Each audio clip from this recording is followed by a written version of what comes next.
Shabbat Shalom. Is it better to be Esav or Yaakov? Is it better to be Ish Sadeh, the man of the field, or Yoshev Ohalim, one who's a yeshiva bacher who dwells in tents? Is it better to have brute strength through hunting game? Or is it better to be quiet and maybe a bit of a conniver, a manipulator? Which is better? Well, this is not a matter of comparison per se. This is a matter of two very distinctive personality types, each of which I would argue is important. On one hand, there are times when we need to be Yoshev Ohalim, we need to be learning, whether it's learning Torah, learning for school or a trade. We need to take the time to sit and to learn. Yet there are other times when we need sheer force, when we need strength. We need both. And throughout history, we've had both. We've had people who were intellectual geniuses. Look at all the Jews who've won Nobel Prizes. Look at all the claims to fame. Yet we've also had people who made the desert bloom, who through sheer strength and labor plowed the fields, set the course of fruition, and who fought in the Haganah, defeating the British.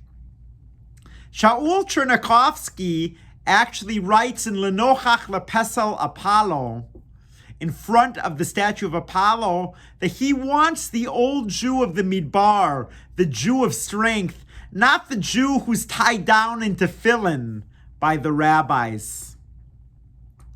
And we know that both are essential. If we don't have a strong intellectual foundation, if we don't have a strong sense of prayer in our lives, then we're not going to be settled.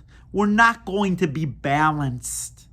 But if we're only that way, then we're never going to win in battles. We're not going to have the brute strength to carry on, to make the difference we need to make in the world, to be trailblazers. We need aspects of both Esav and Yaakov in life. It is not like the rabbis say that Yaakov is only good and Esav is only bad. Sure, certainly we would agree that defrauding one's brother or cheating one's uncle are not values to aspire towards. And we would also agree, certainly, that brute strength at the expense of all else, hunting whatever comes our way, is not a good thing either. We need a balance between Yaakov and Esav, and we need to appreciate ourselves as having both of these qualities and hopefully utilizing them in the proper midah, in the proper measure going forward. So Toldot is not just about two twins who go in divergent paths and never the twain shall meet. Toldot is about two individuals, like many brothers, who both have admirable qualities in moderation.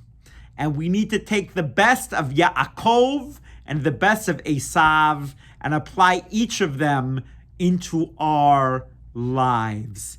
Ken Yehi Ratzon, may it be our will, may we have the willpower to do so. Shabbat Shalom.